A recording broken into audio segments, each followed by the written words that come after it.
Hey, welcome back, everybody. Happy New Year. It's Double Down with Breslo, where we cover the business of sports betting.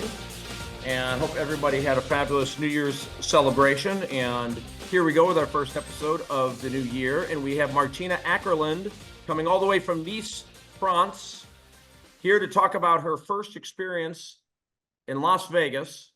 I'll be able to share some of my first experience from Las Vegas, too, just to swap stories a little bit. I have fond memories of it, and I think Martina probably did also. She is the CEO of CallsU, and we're going to find out everything about what they do in the gaming space. Martina, welcome to the program. Well, thank you, James. I'm so happy and excited to be here. Awesome. Thank you for joining. So you went for the big global gaming show in October to Las Vegas, right?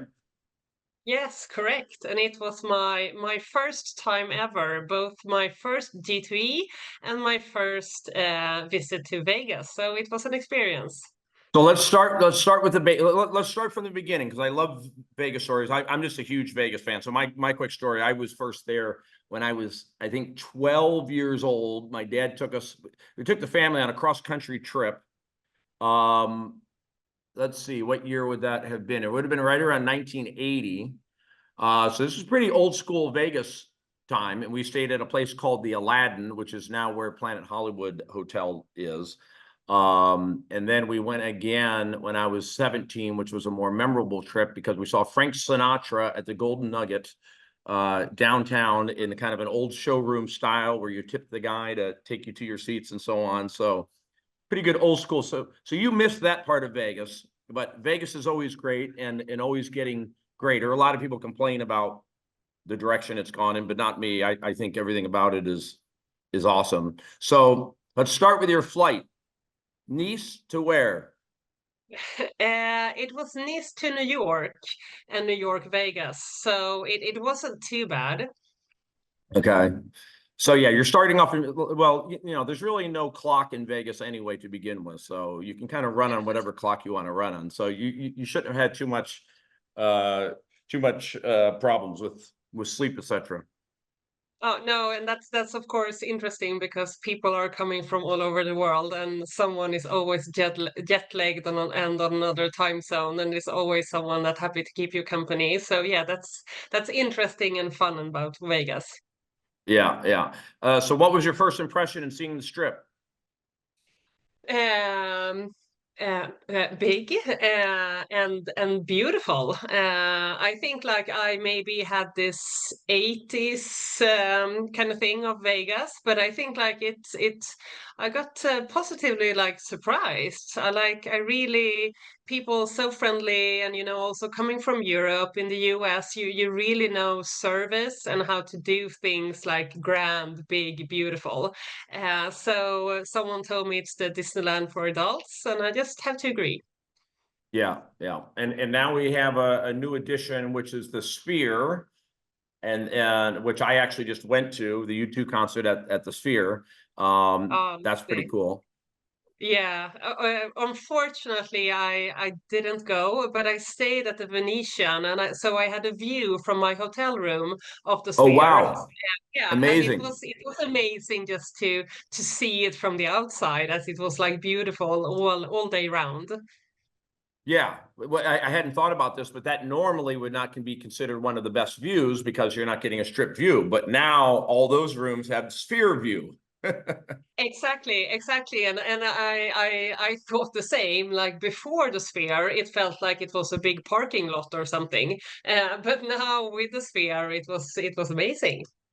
Yeah, yeah. So yeah, U2 is got another 2 months to go there, I think. And then they haven't really announced yet who's gonna replace them other than a band called Fish, if you know them, is gonna do a few shows there. But Okay. somebody like the Rolling Stones, I'm sure, is gonna have to be the next big act there. Yeah, it feels like it's someone great taking over after you too. Yeah, yeah. And what was your impression of Venetian? You got to go to the canals and all of that?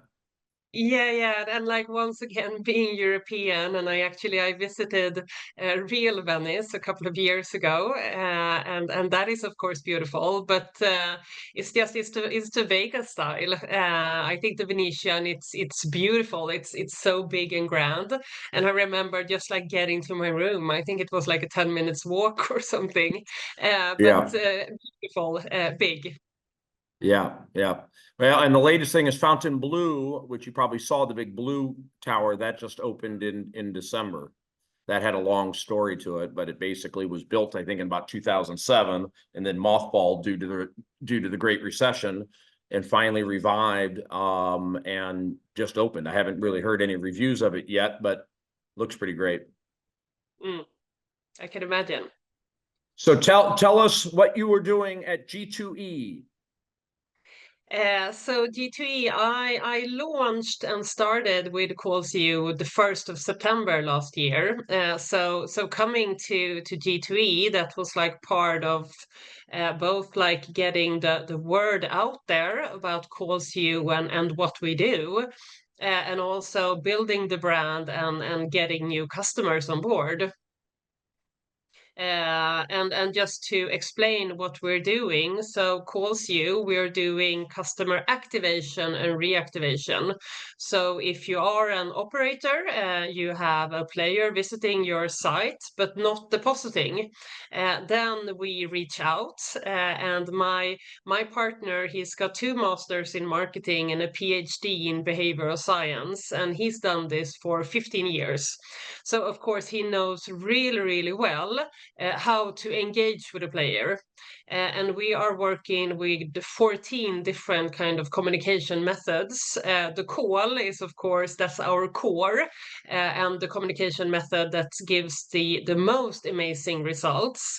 But we combine that with chat, text, WhatsApp, Signal, like 14 different communication methods that we agree with our customers, the operators, and reach out to their customers.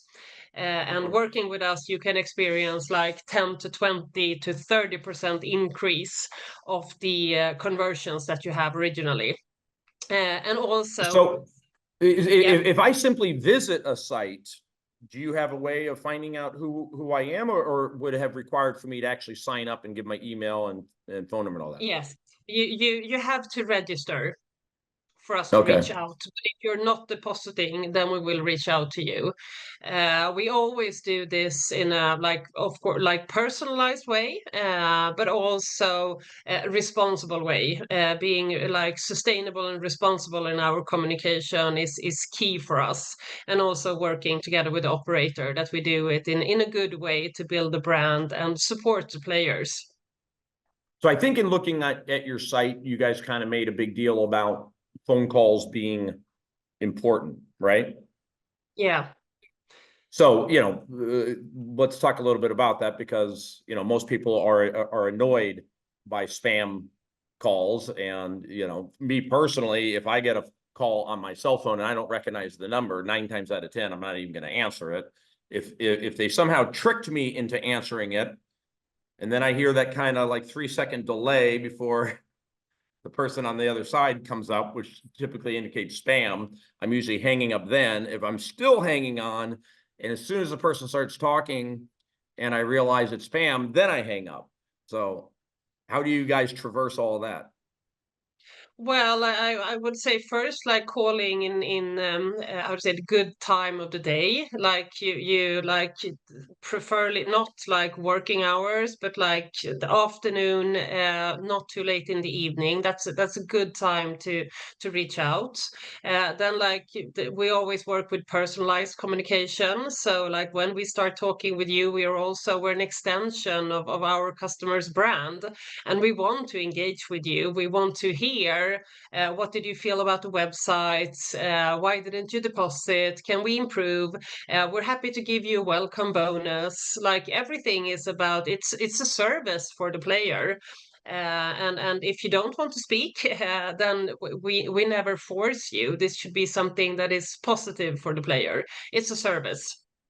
Mhm. And we can always, like, by having that dialogue, we can always also like report back to our customers, to the operators, so they know, why didn't the player register? Was it something that was difficult? Can they improve the website? Do they have to be clear in the description or communication, or like, so it's normally a very positive dialogue that we have with the players. Mhm. So the first thing you're doing, obviously, is you're announcing that you're calling from whichever the gaming site is, right? Yes, yes. Yeah. And because I mean, it does seem to me I might be more receptive to talking to one of your people if it's someplace that I've actually signed up at. So obviously I had enough interest to do that. So I might be more interested in actually talking about it. Mm. Yeah, but then also, like, as we normally give you a welcome bonus, that's something like the player normally think is positive. And we all, the callers that we use, we always recruit them locally. So it's always like an American that is reaching out an American, and if it would be a French in the French market, it's a French person that reach out, and so forth. That's also really important. So do the gaming sites typically authorize you guys to offer something super special as far as welcome bonuses? Because all of them typically offer welcome bonuses to begin with, but that obviously didn't cause the person to deposit. So do you guys sweeten the pot a little bit for them? Well, absolutely. As we've done this in 15 years, working with us, we always, like, as our customers, you get to the upside of our long expertise within this area. So yeah, we know how to do this in a really efficient way, and that's why we can get the amazing numbers that we do. It's normally between 20 to 40% increase in the numbers for our customers. And just as I've mentioned before, it's like missed opportunity. If you don't do this, it's like players that they will never play with you again. And also, if you haven't done anything for like 30 days, then we'll reach out to get you back. And especially in the US market, where you are paying so much to get the players to start playing with your brand, you want to keep them. You want them to be happy players and customers, and supportive of your brand. So we make sure that they stay and increase the lifetime value of the players. Gotcha. All right, let's take our first and only break, and we'll be back right after this. More with Martina Åkerlund, CEO of CallsU. Girl, you know it's been way too long. I got to get back in my zone. Hey. Hey. All right. Come on. 3, 2, 1. You know I'm feeling too good to be cooped up. Hey ladies, don't we look good? We came to have a good time, baby. I'm feeling too good to be cooped up. Me and all of my girls, we gon' tear it up.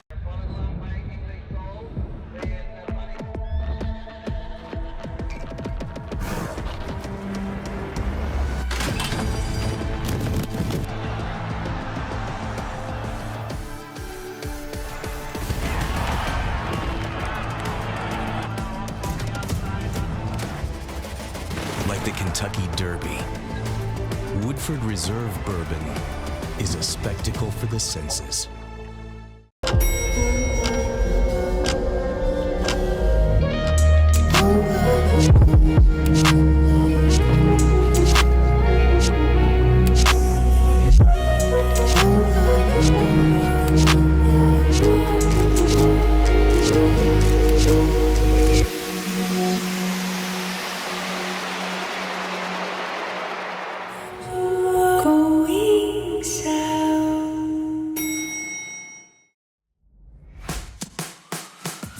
And welcome back, everybody, to Double Down with Breslo. We are speaking with Martina Åkerlund, CEO of CallsU.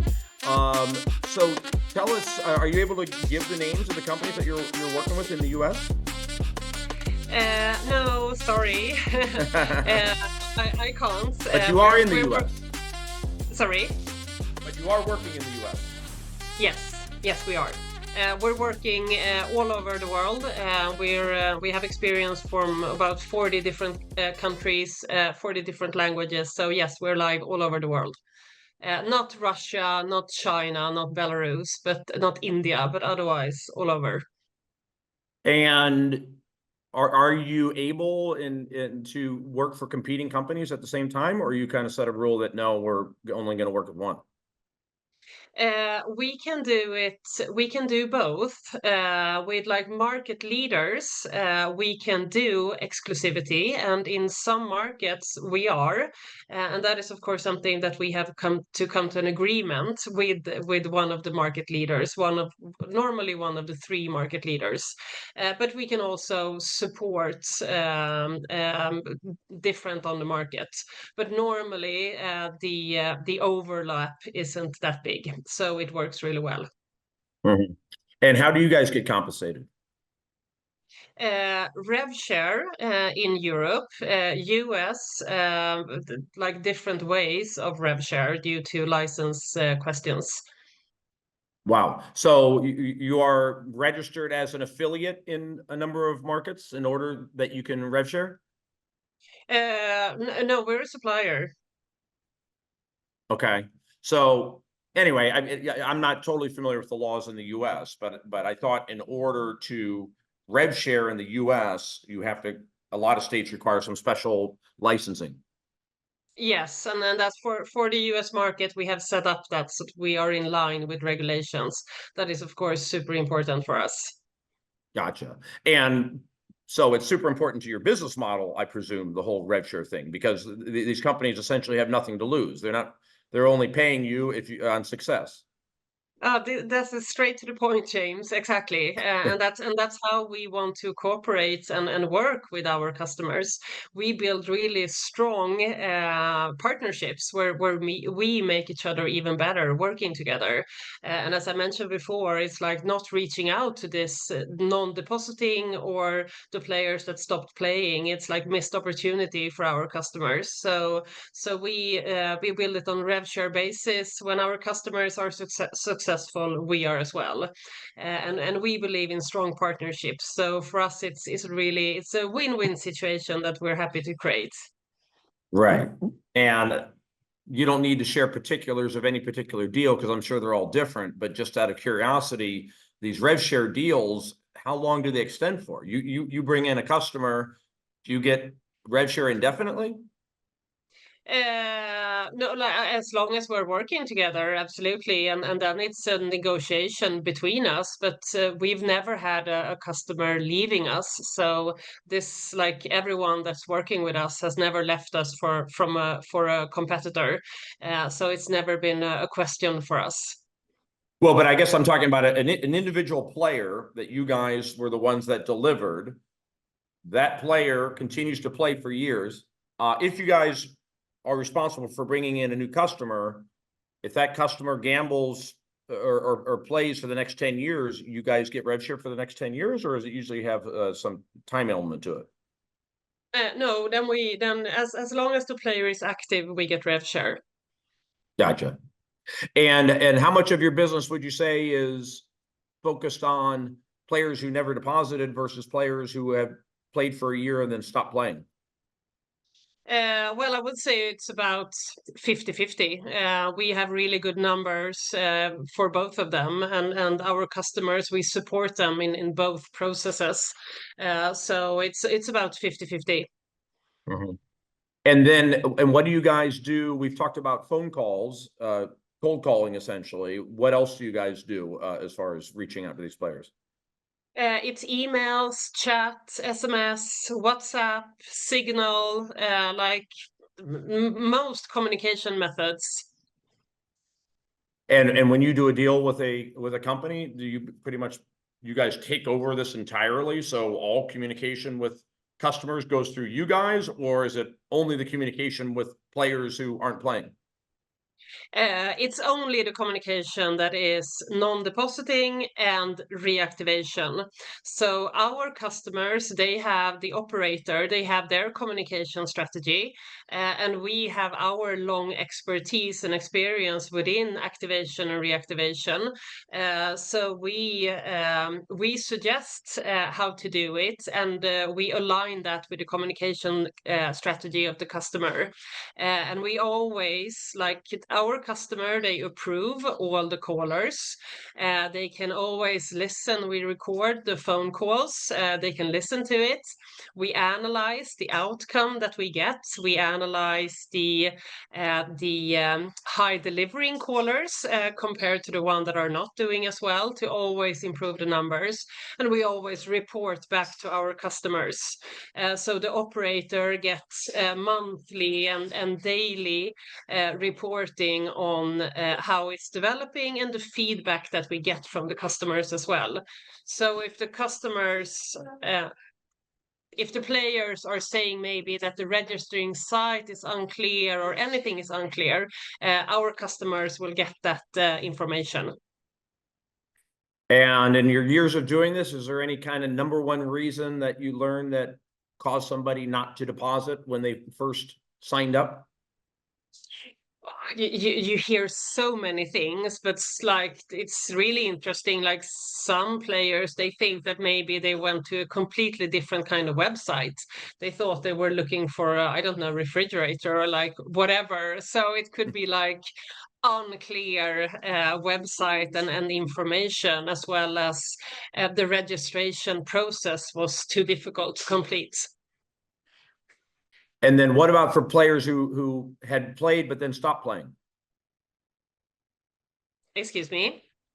For players who had been playing but then stopped playing, is there kind of a number one answer you hear from those people? Well, maybe they've tried another website, tried another brand, and of course, like working with us, part of that is building your market share. So you want to get those players back, that they're not leaving because of some other welcome offer. You want to keep them with your brand when you work so hard to build that relationship from the beginning. Right. And then how do you guys have to be careful about responsible gaming? Because if the person stopped because they ran out of money, it's probably frowned upon for you guys to encourage them too much to deposit more. This is really true, and it's extremely important for us as well as our customers. We detect like harmful player patterns. So if we see that, we won't reach out to that customer, and we will also report to the operator. And if we reach out and we hear in the call that this is someone that is trying to quit, we will connect them to an expert within this area to support them. So working with us, we make sure to reduce harmful playing, but also to report and track everything that we do in that process. Would you say that essentially every sports betting site out there is doing what you guys are doing in some form or another, whether they're hiring you guys to do it or they're doing it on their own? Or do you think there's a lot of companies that are just totally missing this? I think many are missing this, especially in the US, that is still under development. Many are doing it themselves, like they're starting to send emails. Maybe some are sending text or making calls. But like as we have done this for so many years, and as I mentioned before, like my partner, he's got 2 masters in marketing and a PhD in behavioral science. Like working with us and only paying rev share or similar is really a win-win, and we make sure to increase the numbers by at least like 20%. Our customers normally hit break even after a month, so we show really good numbers in what we do. Cool. Okay, how do people find you guys? You just visit CallsU website. There you can just like fill in your information, and we are happy to set up a meeting, or reach out to me on LinkedIn, Martina Åkerlund, CEO of CallsU, and please reach out. I'd be happy to tell more. Or they can see you in Vegas again when? Next G3, my next trade show will be ICE in London. So if you're attending that one, I will be there. And in March, I will be at iGaming next New York. So I'd be happy to meet anyone who is interested in what we do and what we can offer. That sounds like not a bad travel itinerary. Oh no, I agree with you. That is like one of the most amazing parts with working within this industry. It's global, you have amazing trade shows, and I think the people are just awesome. So it's normally really a lot of fun to do combine business and pleasure in this industry. Yeah. All right, Martina, thank you so much for joining us. We'll let you get to your children and perhaps get to the beach. It's a little late there, I guess, for the beach, but I've got the beach to go to. I'm in Miami right now, so I've got the beach to attend to. Yes, here it's too cold for that, so enjoy the beach. Thanks. Martina Åkerlund, from CEO of CallsU. Thank you for joining us on Double Down with Breslo, and thank you all for watching and listening. We'll be back soon with another episode. Take care, everyone.